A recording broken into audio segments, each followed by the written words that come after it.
I always think it's so funny when the DJs do the double hand, like my favorite artist Zed always does that, and I think it's hilarious. I feel like it's so easy for progressive house, though. You know, like.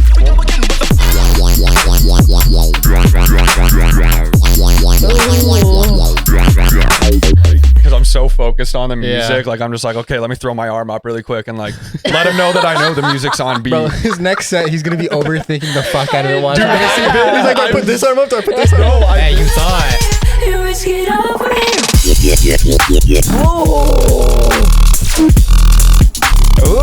I need to listen to more dubstep. Because I think I'm peaking. Peaking.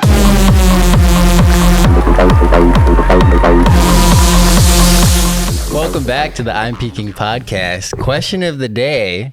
Have raves and music festivals had a significant impact on your health and physique?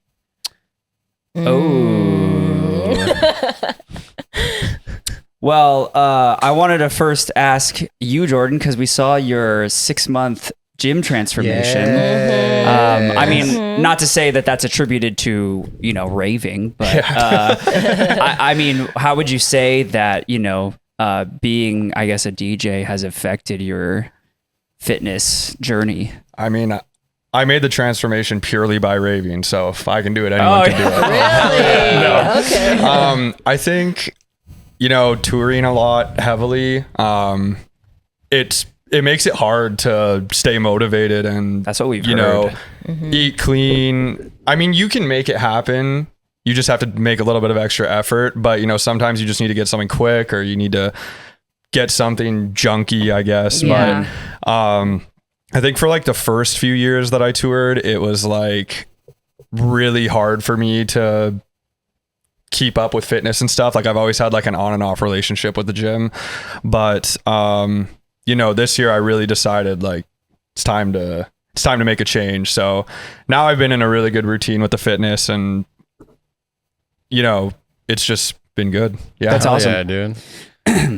Yeah. What's all of y'all's experience with that? Cause I feel like with me, I mean, the stereotype I feel like is always, raving is a great cardio replacement. Absolutely. I know one of my friends, Niall, who some of you guys might know, big bodybuilder dude.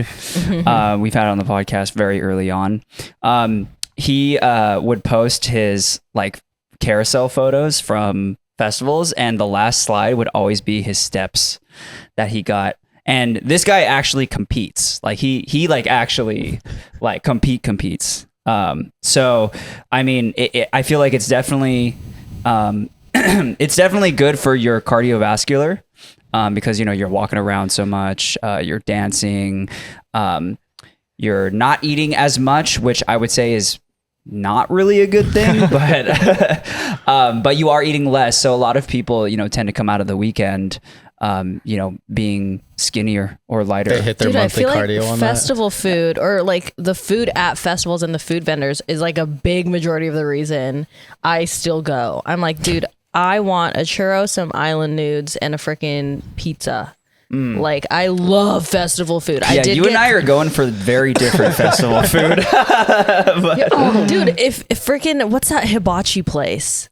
Oh, that place is good. Dude, yeah. if they're there, catch me there. They're at Coachella every year, dude. Bro, or the bao they're at buns. they're at most of the events too. Yeah. The bao buns, like the steak bao buns. Dude. They have those? Yes. Okay, I made the mistake of eating poke nachos at a festival once, and like, yeah, it was a little sus. I got so sick and like ended up in the porta potty. Wait, really? Yeah. Damn. Dude, they were good though. I was about to go back for seconds. I had a poke bowl at Starbase, and it was pretty good. It was kind of small, but it was really good, and the fish quality actually was surprisingly good. See, but it's also like, okay, is it clean? You know what I mean? hope Like so. how fresh is a fish? Like I'm assuming I got sick. But anyways, okay, so to answer the question, I want to say raves weren't directly the cause of like my fitness journey taking like a turn towards, I don't know, something a little bit more serious. I think it's the people that rave and being around everybody, like especially the rave bros. Like it's kind of hard to not get into the gym being around everybody else and not wanting, What is it saying? Yeah. You surround yourself with people, or what is it? You turn into people you surround yourself with. You are Yeah. the product That of the one. 5 That closest people to you. Yeah. Literally. And it's like, never mind. I'm not even gonna say. Well, what I was going to say off of that is I think that like to take away any aspect from that, it's just like when you go to the festivals, or at least for a lot of the gym bros, they go to festivals and they want to look good. And they want to feel confident, when they're walking around the festival. And, raves are one of the few places where, you can go and just take off your shirt and no one bats an eye. No one cares. Yeah. You don't have to be shy. And you don't have to do that either if you don't want to. You can dress pretty much however you want. But a lot of the gym bros, they like to take their shirt off because they obviously want to show off the amount of hard work that they put into the gym.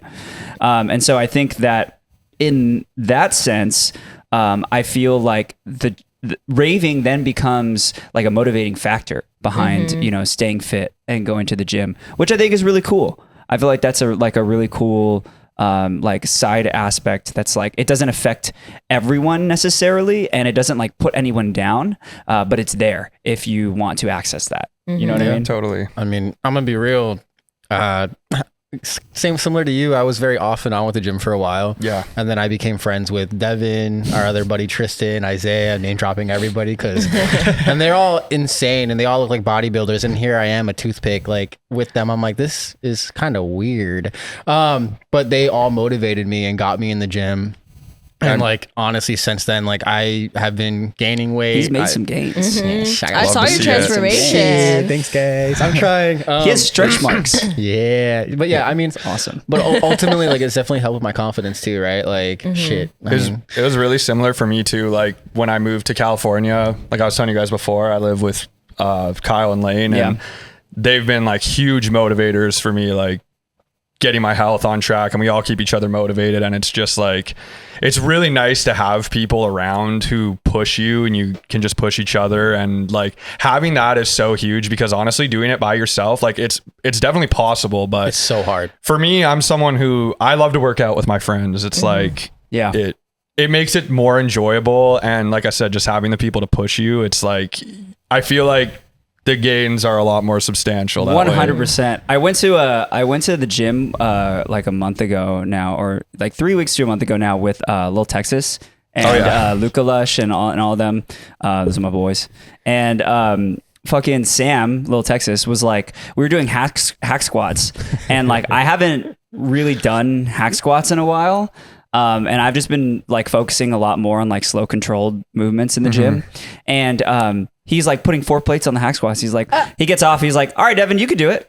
And I'm just 4 like, plates is crazy. I don't know. I mean, I done 3 plates and it wasn't too bad. Right. And then, and he's like, no, you could do it. So I like put on some knee sleeves and I did it pretty easily.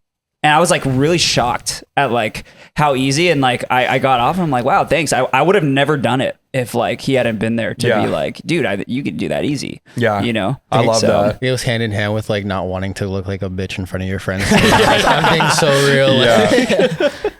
It's like a nice mix of ego lifting and motivation. Exactly. Yeah.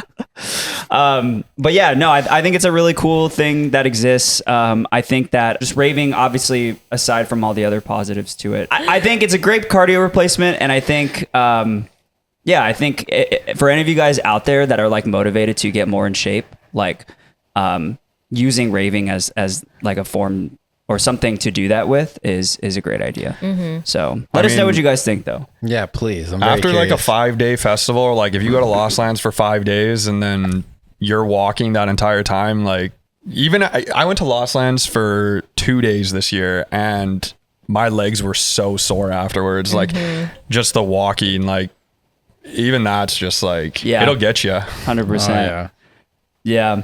All right. Well, let us know what you guys think. If raving and going to music festivals has impacted your health and physique in a positive way, we'd love to hear it. But I'm going to go ahead and get us to a proper intro here. As we said before, or as Mr. Cupid here said before, welcome back to the I'm Peaking podcast. I'm one of your hosts, Devin, and Who do we have here, even though I just said his name? Cupid, what up? Hey guys, it's JD.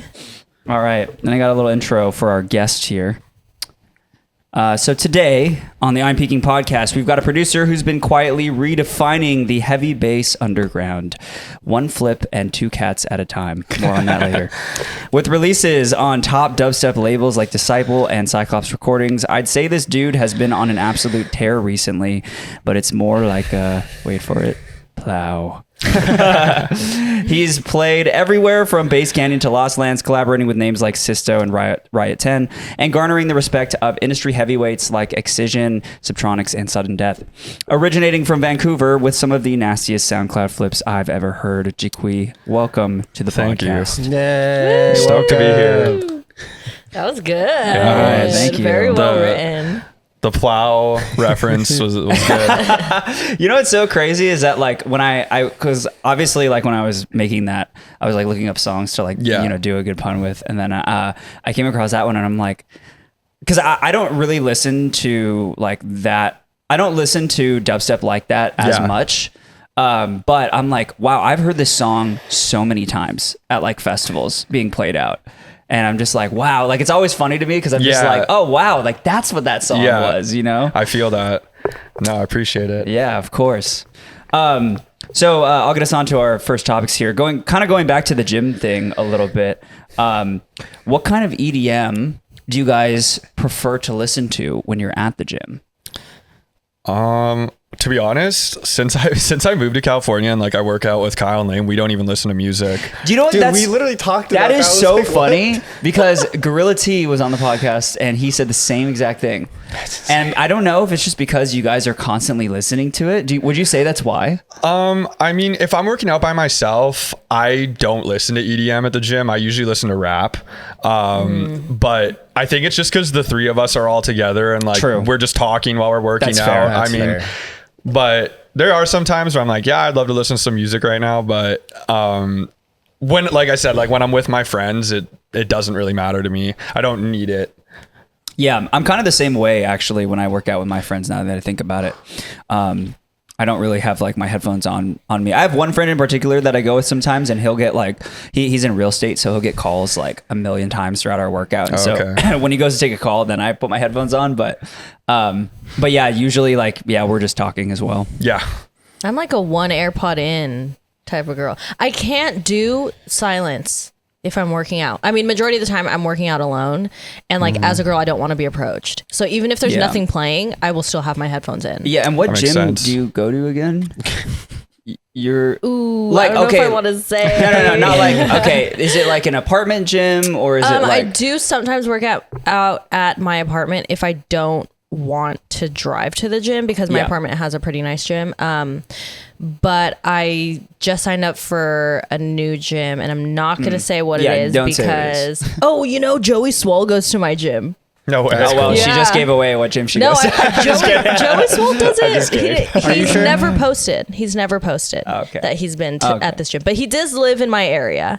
I just learned because I was like, why the fuck are you at this gym? Anyways, which is really cool. So that is like kind of motivating. I was like doing leg extensions and he walked by and I was like, all right, we're going heavier. Like I'm not going to be putting in front of Joey's wall. Like, but I usually listen, I don't know. My gym playlist changes. It really depends. Like if I'm really in the mood and need to hit like new PRs, whatever, especially if it's leg day, I'll put on like some really angry dubstep or Riddim.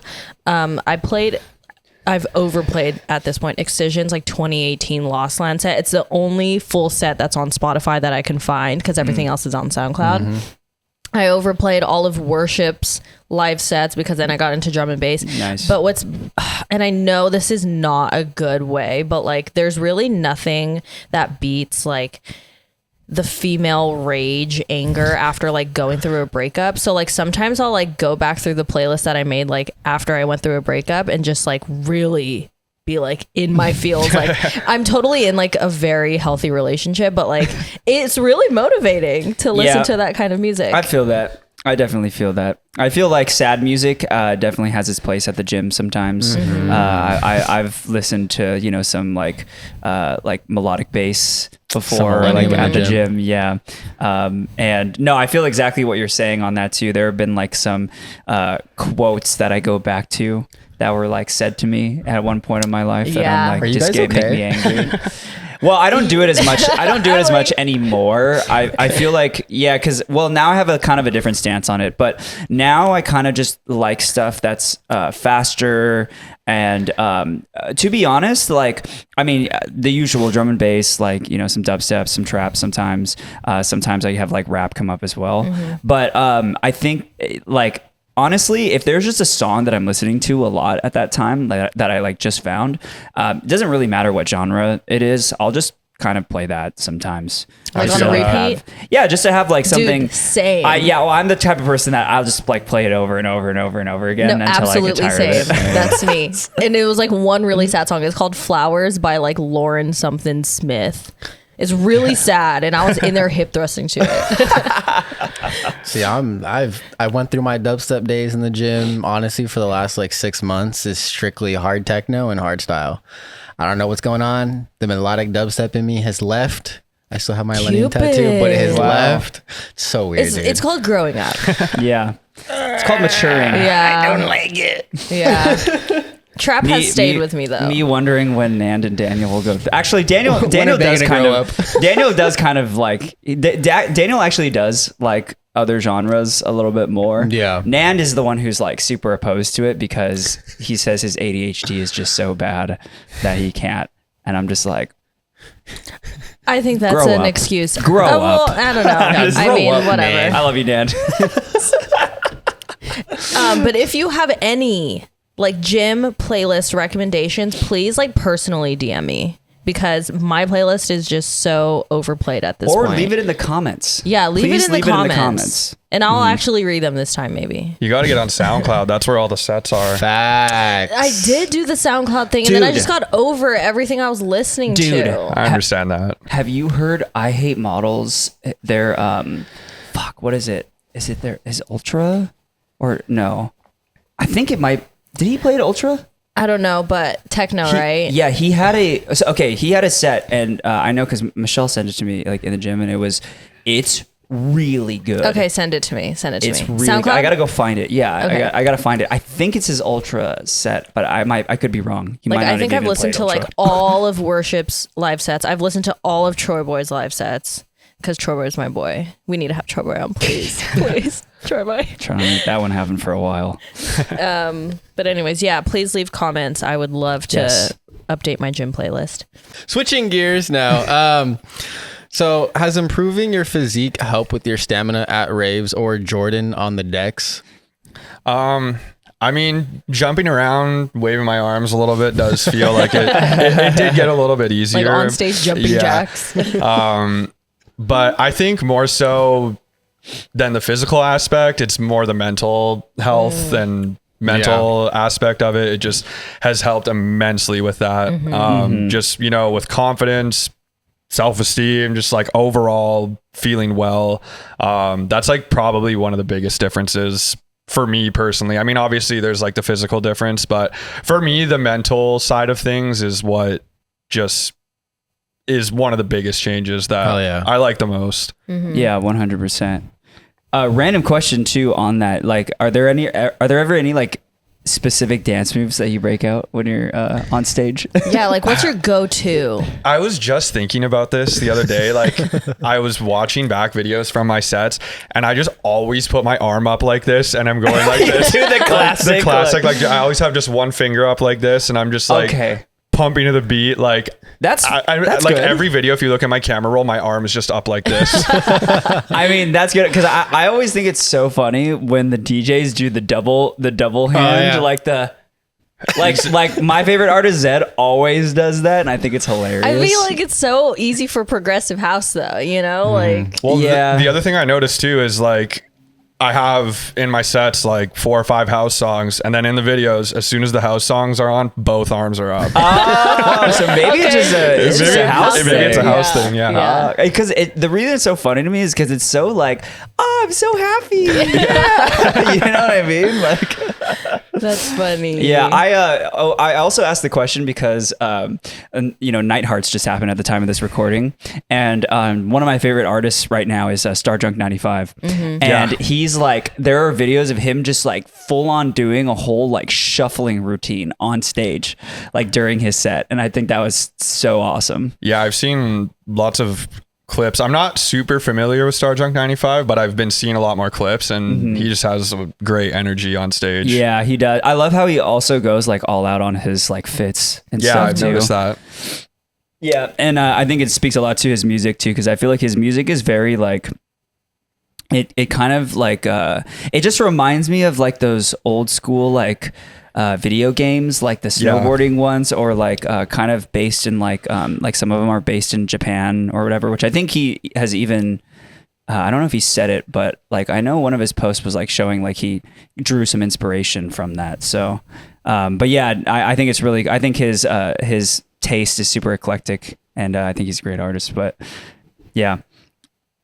I didn't have anything else to contribute there. I was kind of hoping someone would jump in. I feel like with dubstep and like more bass music, there's like a limited amount of dance moves you can do, especially behind the decks. Like, I feel like there's a limited amount you could even do like in the audience watching it. You know what I mean? Yeah. But like, what? I highly disagree. There's so many dance moves you can do. Okay, but behind the decks, Even behind the decks. while mixing. Absolutely. All right, You could be a lot up of the there hitting time- the Macarena. I mean, you're not wrong. A lot of the time, like, I'm just like not even really thinking about it too much, and just like, because I'm so focused on the music, like I'm just like, okay, let me throw my arm up really quick and like let him know that I know the music's on beat. Bro, his next set, he's gonna be overthinking the fuck out of it. Dude, He's like, I put this arm up, I put this arm No, up. I've been overthinking it. Like, after I like, because even my girlfriend pointed it out. She's like, "Oh, on your Instagram, like a lot of the photos are from the back," and then that's when I noticed it. I was like, "Man, like it's literally like this every time."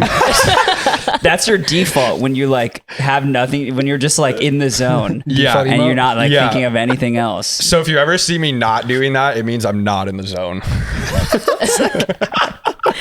So next time we see you on stage, we're gonna be like, "Oh yeah, he thought of that move." Yeah, specifically." exactly. Okay, yeah. Like he waited like 16 counts to be like, all right. Now's the exactly. Okay, next song, I'm doing something else. That's funny. Okay, but what is it? A fist? Like, Maybe I'll put the left arm up. okay, I don't know. you're right. Shit, you're we're getting right. crazy now. Okay, wait. So if you have some dance moves, then what are they? Oh, dude. How much time we got? Dude, Like simple Macarena, simple Macarena. To the beat. dubstep? Absolutely. Who's going to judge me? Okay, do an Nobody. example Wait, right wait. now. Are you talking about as like like- somebody in the audience, or like as somebody Both. behind? Yeah, like either. How do you Okay. basically like how would you dance to dubstep besides headbanging? Me and Daniel's favorite. Hey, and then we hit him with the little Millie rock, you know what I'm saying? Come on, bro. There's too many. Hit him with the little, what is Okay. it? The, Oh no, not the little lad. Wait, the what? you know what I'm talking about? How do you do that on? You just do it, man. Come on, you're the dancer. Oh my god. You're the Hell. dancer. You should be doing this. This is Hell. simple Well, I for was you. gonna have my own suggestions after. I mean, Okay. obviously, I could like. I mean, obviously, there's like pop, like you can do popping and stuff. But dubstep is so slow that it's like it's a little bit more of a challenge to dance to. I feel like that's why headbanging is such a universal thing. I feel is because like everyone knows how to do it. But like, there's I wouldn't no. say that. That's a really good Andy point. headbangs like the same Brittany way. has the same problem. Like, you know how it's like you pull and then it's Oh, like an like- opposite movement. Andy like goes both. Oh, he and goes- I'm like, oh babe. like a rocking chair. Yeah, and I'm like, how many dubstep features are you on? And you don't even know. Dude, I Like, get scared though when people are like new to headbanging and like someone that's like a veteran Yes. grabs them and they're like, I'm Yeah. scared they don't know to go left to right. yeah. I get so paranoid, same, dude. Same. I used to have a friend in college. I remember when I went to Nocturnal, and granted, this was during like progressive house era and stuff, but like he would like just make up these little grooves, like little dance dance grooves like in the crowd. And he'd be like, "Oh yeah, I got this one." See, that's And then he'd be like, "And I got this one." Like, I mean, you can make up anything really, but that's me with trap. I feel like trap is easy to dance to because it's like rap. It's like, you know, I feel like groovier for sure. I feel like trap is like easy grinding music. well, You know, obviously. You can grind a dubstep too. What you mean? that's true. We literally have a phrase on this podcast that grind a dubstep. So I honestly feel like just a lot of the time, like people will just kind of vibe with the music or like just doing whatever you feel like. Cause I feel like with dubstep, like obviously you have like really heavy dubstep and then deeper like 140 stuff. I just feel like a lot of the time, like if I'm in the crowd watching something, I'm just like feeling the music. Like I'm not really like it's putting it from like a crowd perspective to being behind the deck. When I'm in the crowd, I'm just like not even thinking about it at all and just like feeling the music. However, but yeah, then again, like when you're on stage, I'm overthinking it. well, actually, I want to ask you because I mean, you used to make or like you kind of started with like Riddim. And like, so like, how would you see people dancing to that aside from just your regular headbang? Just a lot of like high knees and like jumping up and down. True, and, like, the high knees. I forgot about people that. just kind of like, I don't even know how to explain it. Like people just getting down to it. I don't know. Dude, I just had a great idea. Oh my God. How come there's not a flow toy that's a jump rope? And you take it to events like because you would probably hit people. Yeah. There's enough room. What do you mean? With the jump rope? Get the little glow sticks, make a big square for you so people can see, and then it'll be lit up. So imagine if everyone started doing that. Somebody make this for me, and I will take it to my next event. Gosh, I'm so down. That's great cardio. You're That would already be great doing cardio, enough but- cardio. That would be great cardio, but I feel like someone's gonna get hit in the face with that. Well, pay attention. It's a work in progress. There we go. I haven't worked out the kinks yet, but we're gonna make it happen. Okay. Someone should just make a jump rope event, but like it's just like dubstep and like rhythm jump being rope played, for heart? and then you just jump rope to the beat the whole time.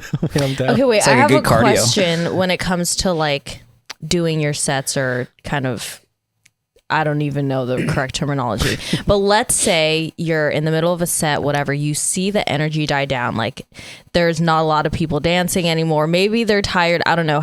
What do you do in that moment? Like, do you just like, instead of being like, wow, this song that maybe they wouldn't receive well fits really well here, are you playing like a fucking banger that like everybody knows to get the energy back up? Yeah, I think it kind of just depends on like the set and the crowd, but sometimes like it's good to like just slow it down for a couple songs. But like sometimes if I play something that I think is gonna go off and like maybe it doesn't get the reaction or what I was hoping for, then I might adjust on the fly, like, and play something a little higher energy or just kind of going off the fly and seeing the vibe of the crowd. Like a lot of the time I'll prepare a set and then as the set goes along, like I'll just start changing it in the middle of the set. Like unless it's like a massive set, then it's a little bit more thought out. But a lot of the time for like some smaller shows, I kind of just like to throw everything in a playlist that I want to play and then try to find the best order to play it in. I like that. He's actually DJing, guys. I can't believe that's like a thing, is like they're not even DJing, they like have everything set up. Well, I mean, I understand that to a degree, like you said, like on larger productions, because you're gonna have like all these other things attached to that. You're gonna have Right. visuals, pyro, Yeah. fireworks sometimes. Totally You know what I get mean? it, And yeah. that all has to be kind of like timed to perfectly. to the set. So I understand that, you know.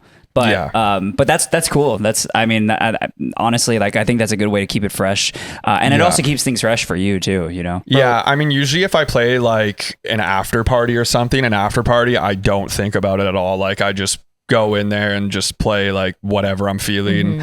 But yeah, like for bigger sets, like my Lost Land set this year was a lot more like meticulously planned. Yeah.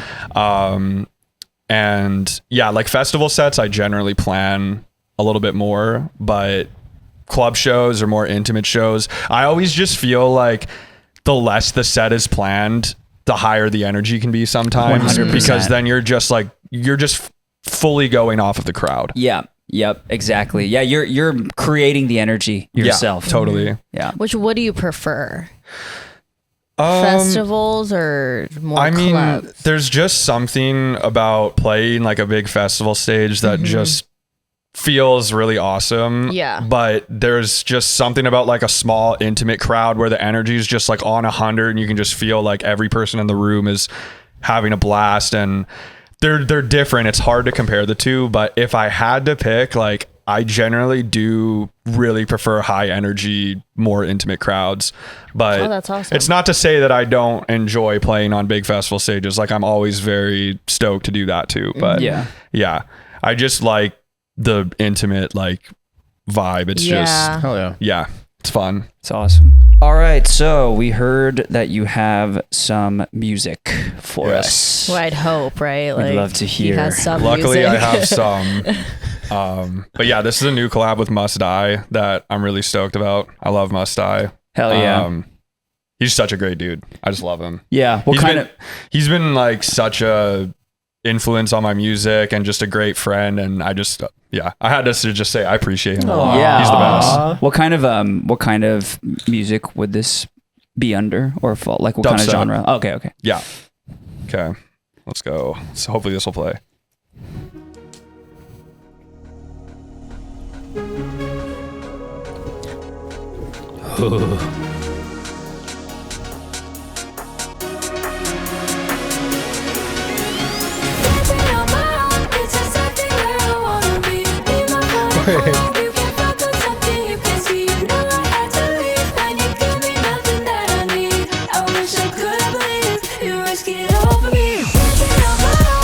Wow, I love this breakdown.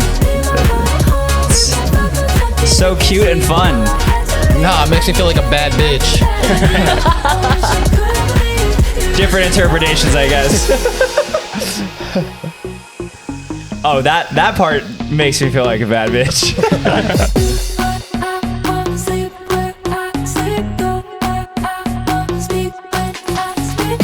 Feels like it's about to drop into a house song right now. No, I know. Hey, you thought.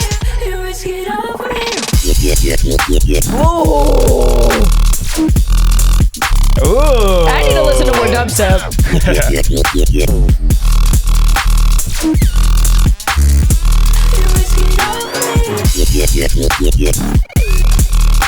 I love wubs and flair. Oh my god.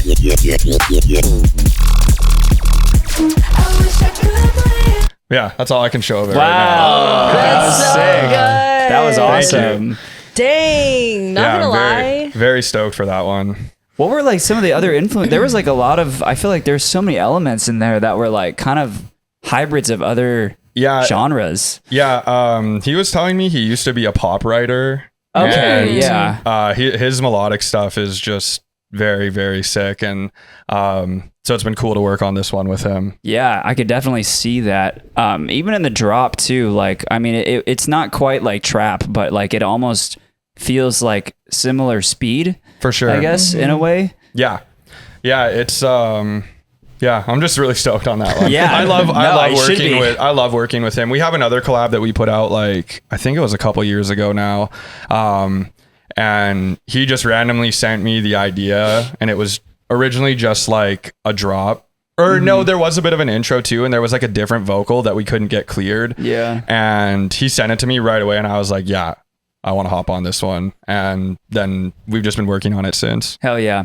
Yeah, I also noticed too when we were kind of like doing research on your music and everything, you have like that very like it's like almost I titled it like experimental wub, you know, where it's kind of like it almost sounds like you're like fucking around on the beat a little bit. Yeah, you know? totally. And I think that's so cool. Richard Finger does that too. Like it's very I don't know. It doesn't take itself too seriously, which I like. For sure. Yeah, it's fun, danceable. Yeah. Exactly. Yeah, so we saw that you started with mostly like rhythm and trench in the beginning of your career. Where would you say your music or your sound is now, and what would you say you're gravitating towards the most? Yeah, so I definitely feel like as of late, I've been trying to branch out a lot more, doing like just different genres, like more house or like UKG influenced house. Hell yeah. Yeah. Like Hell yes. 140. I mean, I don't I know there's like people get really picky about genres. I just like to make music that I like Yes, and music good, that I yeah. have fun making, and I just don't like to think about it too hard. And that's like one of the reasons why I kind of pivoted a little bit, because I felt like there's just this pressure that comes sometimes as an artist where like you feel like you have to create for other people, like, you know, and I do think you have to do that a little bit to an extent if you've built like a fan base around something, because obviously they're your fans. But for me, it just got to a point where like I was just like forcing stuff out. I wasn't happy with what I was making. I was enjoying other styles of music, but I felt like I had to keep myself in this box because that's what I'd built myself around. Yeah. And it just got to a point where like I wasn't even happy with music in general anymore. And then I was able to kind of like pull myself together, and like luckily I have lots of really good friends who like are super supportive, and I was able to talk to about everything and just kind of like reevaluated where I wanted to take the project. And so that just involved experimenting more and switching stuff up, and now it's in a place where like I feel like I'm genuinely proud of every single song I'm putting out and making. Hell yeah. Yeah, you put out a house song recently. Yeah, Pump Up. Yeah, Gas. that That's so shit's good. gas. Yeah, Thank you. yeah, it's you. really good. Yeah, I definitely have more stuff like that coming as well. Like Oh, just hell yeah. honestly just putting out whatever I want and feel like, and it feels super liberating to be able to do that, to be honest. Yeah, I think what's really cool about that too is because, you know, you kind of you have this foundation in, you know, rhythm and dubstep.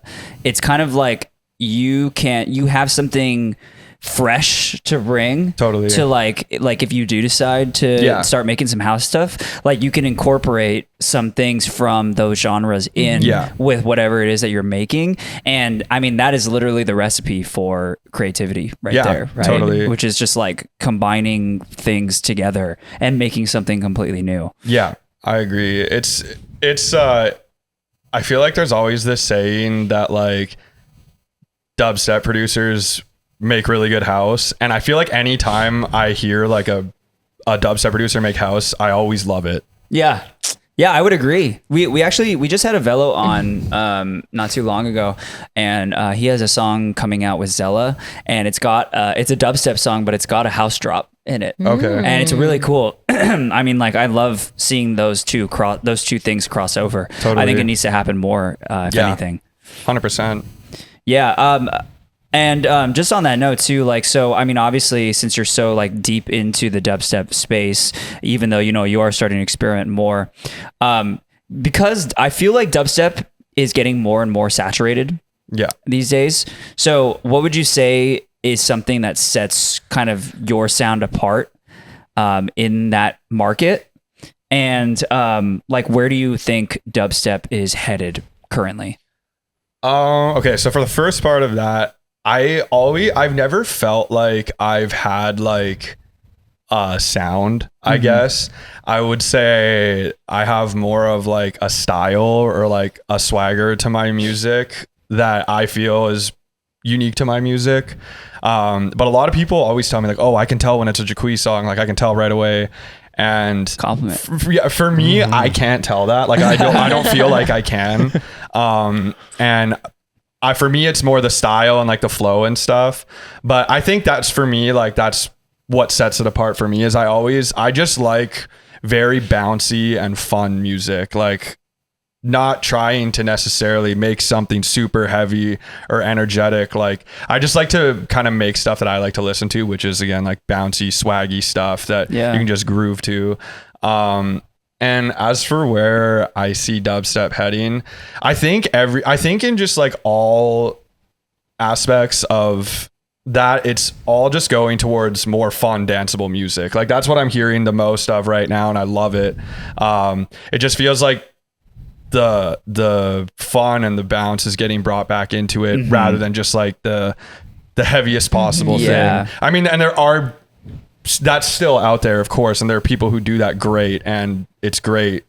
That's just my personal taste. Is I just like fun stuff, and that's what I'm hearing a lot of lately. And it's awesome. Would agree. Yeah, I would 100% agree Same. with that. Yeah, I think also I don't know if you know, but like when we were doing some research on you, I found this Reddit thread of like people who were talking about like their favorite sets at I can't remember what festival it was, but it was some festival. Oh, it was Illfest. Yeah, it like happened 3 years ago or something. Oh yeah, and yeah, they were saying that your set was in their top 5 favorite sets, and they saw like 20 people that weekend.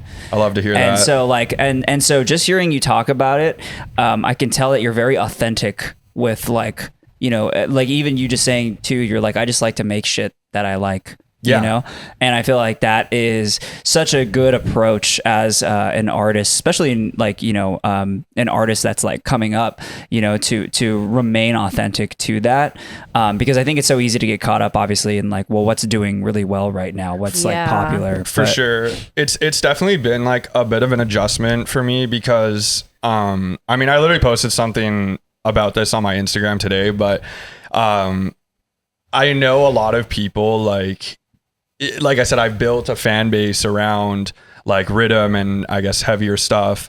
And I know like for some people, it's hard for them when an artist they like switches up like that. Mm-hmm. And I understand that for sure. But it's just at the end of the day, like you just have to remember like why you started doing this and like why I'm making music, and just getting back to that feeling has just been so great and just liberating mentally, because it's really hard, and it's definitely like, you know, getting the fans to see that is a bit of a challenge sometimes. Like I still have like, because my sets have changed a lot too. Like I play a lot more 140 in my sets, and a lot less Riddim. Yeah, like I still sprinkle it in here and there, but I have people like holding up signs like play Riddim, and it sometimes makes me get into my head a little bit, but then at the end of the day, I'm just like, you know, I have to do what feels the most authentic to me right now. 100%. Yeah.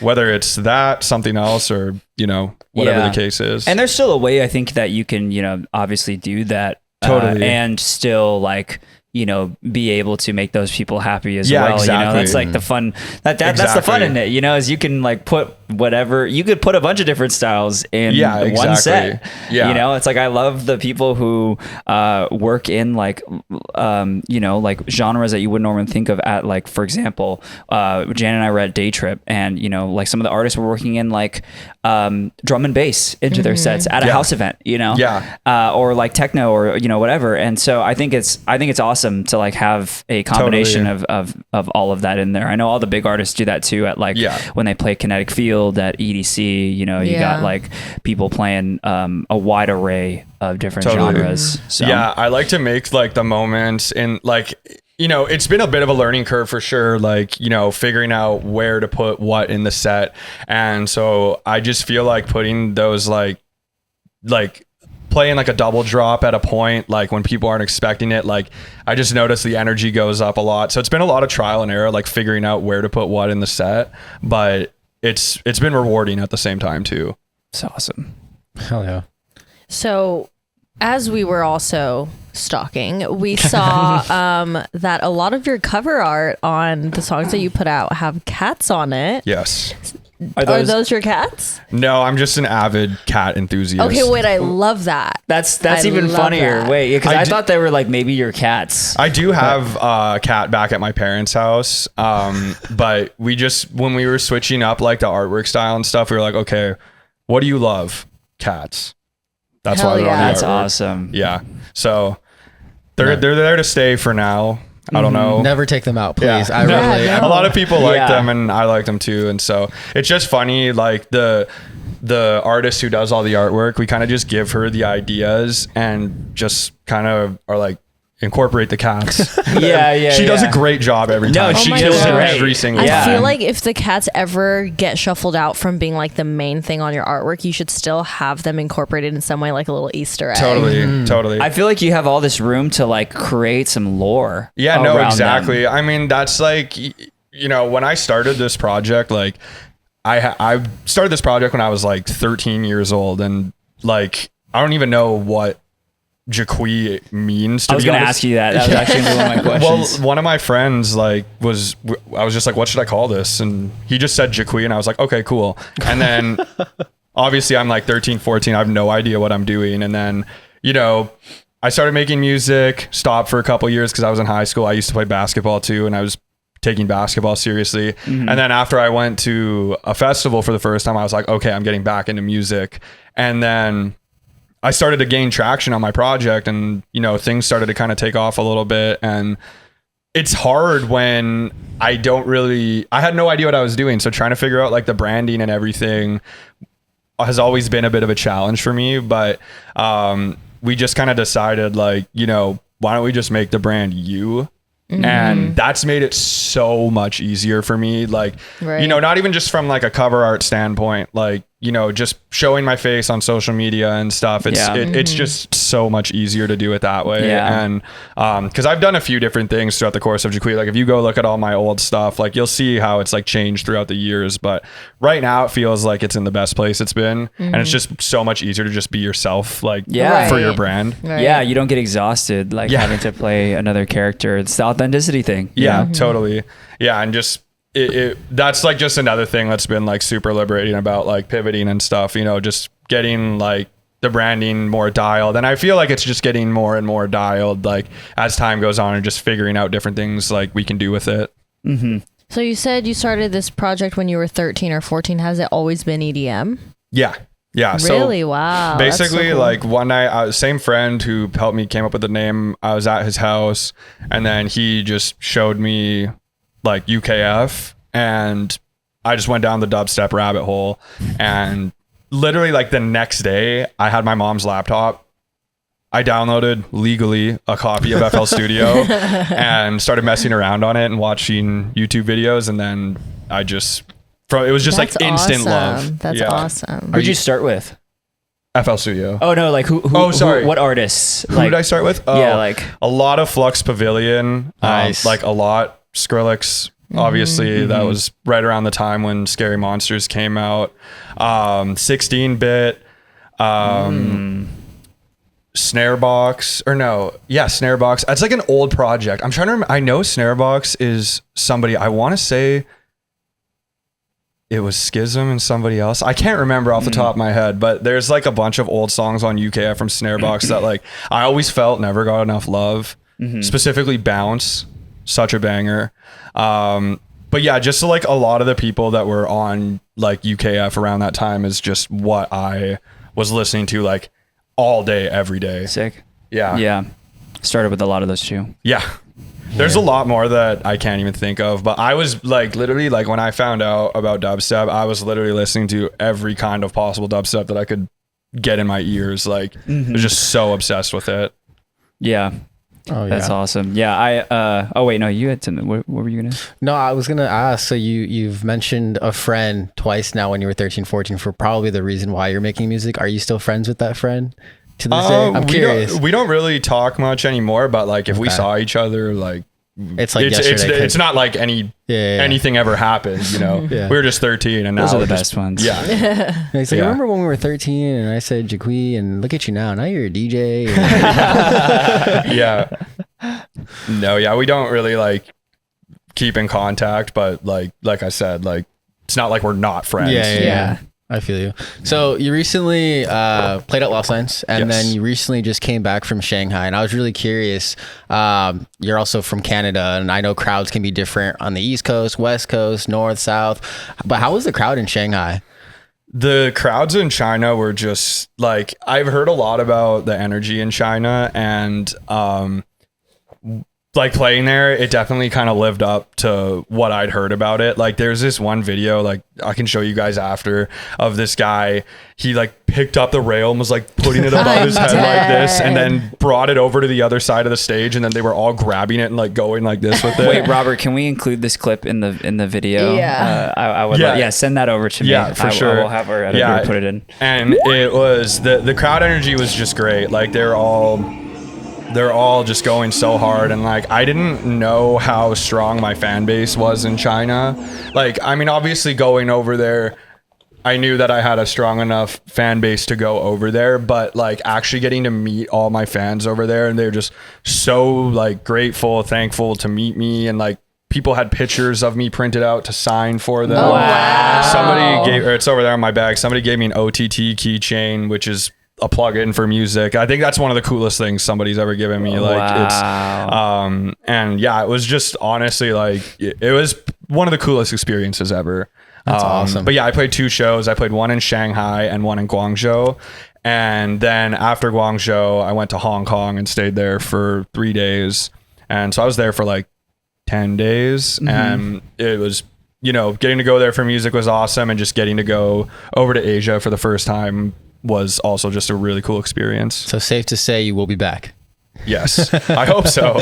That is so awesome though. Like I love hearing just about how much like EDM you know is adored over in countries like that, because I just don't hear enough from like those countries on EDM. But I mean even back in the early days of the podcast, we had 4B on, and he was telling us that he has a huge fan base over in Asia. Like they like go like I think he even said like they sell out like clubs and stuff there whenever he goes and plays there. So it's really cool to like hear that, because I feel like I don't know, it just seems like it would be so much more rigid over there, you know. And I've also heard stories about how like, you know, over there are like some clubs that, you know, you perform at, and like a lot of the people aren't really reacting as much, or they act a lot differently.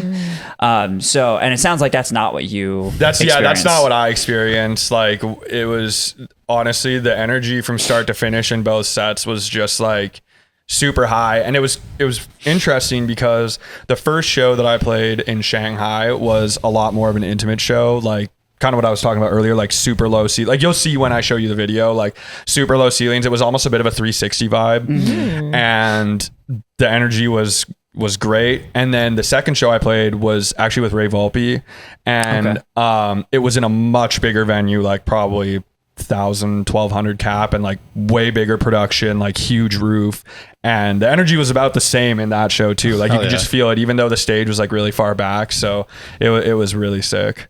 That's awesome. That's awesome. Yeah, I think it was Ben Nicky we had on one time. I can't remember what country it was.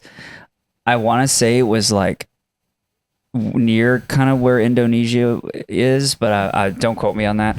I have to go back and look. But he was saying that he played at a club one time where they like literally just sit there, and they just kind of like, and then he was like, he played and he was like, oh man, like that set sucked. And they were coming up to him after the show and they were like, yo, that was the best like set I've ever seen. And he's like, really? Like, yeah, I've had that happen sometimes too, where like I'll play a set and it will just feel like I'm train wrecking the whole set. Like the crowd just doesn't feel very energetic. And then afterwards they'll come up and say, that set was so good, like you killed it, blah, blah, blah. And I'm like, really? Like yeah.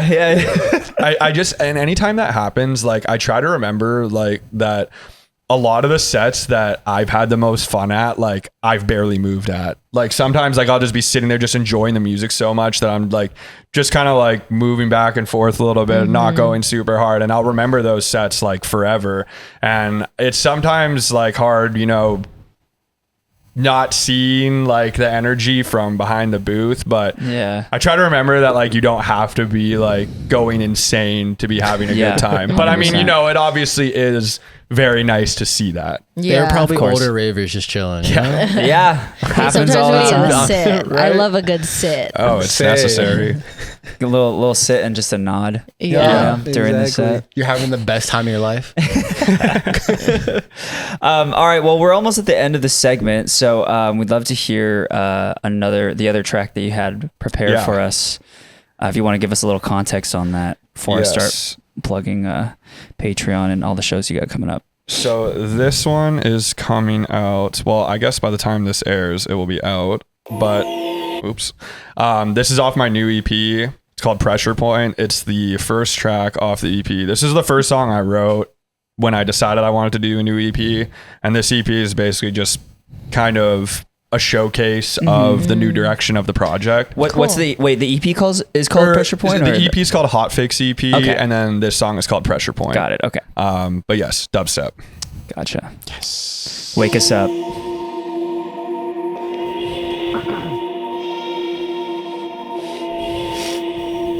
It's giving Halloween. I know, it's giving spooky.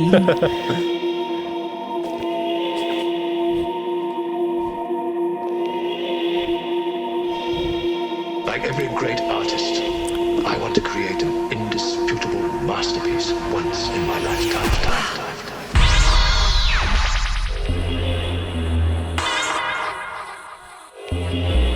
This feels like a beginning of like a horror movie. That's what I'm saying. Could be. Dude.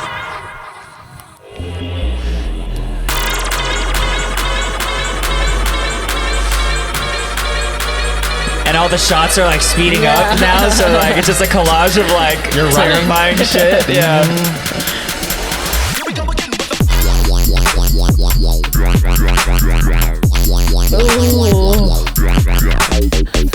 There it is.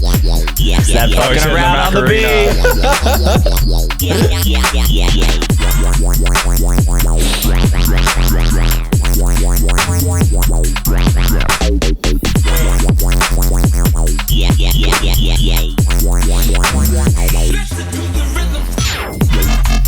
Oh. Yes.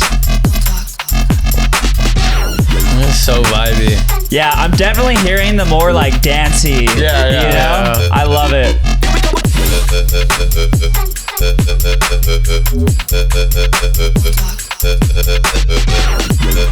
What drum pattern is this? Is it like I couldn't tell you. I just put them in there, and I don't really have any like musical background or anything. I just go off of like what sounds good to that me. felt a little UKG? Oh yeah, it's definitely Yeah. a very like shuffled like drum pattern, and yeah. But Yeah. I just don't really like think about it too much and just put stuff in there, and what sounds good sounds good. I think that's kind of what gives it that dancey feel. Yeah, it's definitely got You the know? like shuffled like UKG feel to the hats, and but that's definitely like what it's for sure inspired by. Yeah, I love that. Wait, is that the end of the song? Or? Oh no, I paused it. Oh, sorry. I didn't mean to cut it. I didn't No, mean no, to no, cut you're the good. song I didn't know off. if I was gonna play both drops or not. No. Yeah, play both drops. Yeah, we can run the second drop.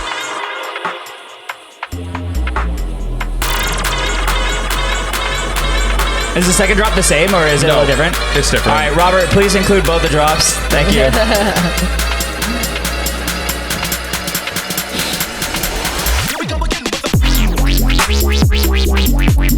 Oh, that's nasty. Thank you.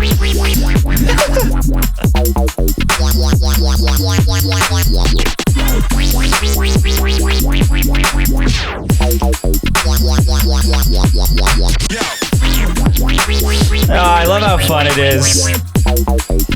Can you pop to this? So good. Thank you.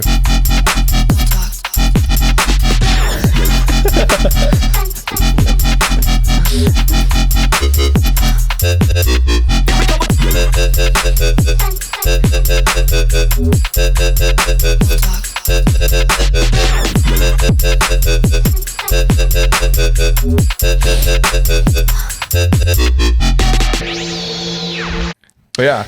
See, That's awesome. That yeah. was Thank you. good. Thank you. I've been getting like, okay, might be a little bit of a hot take. I've been getting a little bored of the dubstep that's been coming out though, lately. same. And that No. Neither of you say anything. Go to Lost Lands and then come back with that. that's opinion. fair. That's Thank you. fair. Okay, that's fair. But I'm just saying the stuff that I've heard that's come into like, you know, my circle of hearing is to me a lot of it has just sounded the same, and so I really appreciate this like fresh take. I appreciate on it. Thank Yeah. you. Yeah, no, I'm really stoked about this whole EP. Like, it's just, like I said before, it's kind of a showcase of the new direction that the project is headed. Yeah. And there's a lot more music than what's just on this EP, but I'm just really stoked for this one to come out. We've been planning it for a long time. So, Hell yeah. yeah, I'm very stoked.